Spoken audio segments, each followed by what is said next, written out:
আসসালামু আলাইকুম।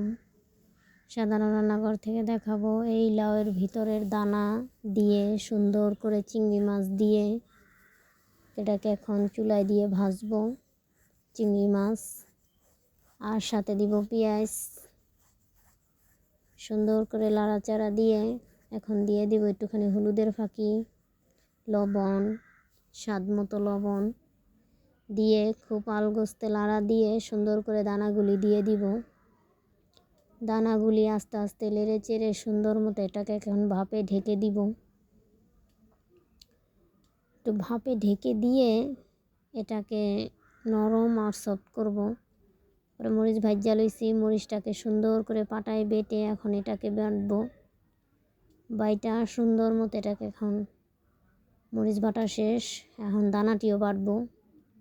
বেটে ভর্তাটাকে সুন্দর করে ফিনিশিং করে তুইলা ফলাবো। তো এখন এই যে ভর্তা বানানো শেষ। রান্নাটা যদি ভালো লাগে আপনাদের লাইক, শেয়ার ও সাবস্ক্রাইব করবেন আমার চ্যানেলটা। ভর্তা তুলে রেখে পাটায় ভাত মুছে সুন্দর মতো খেলে খুবই মজা। ধন্যবাদ।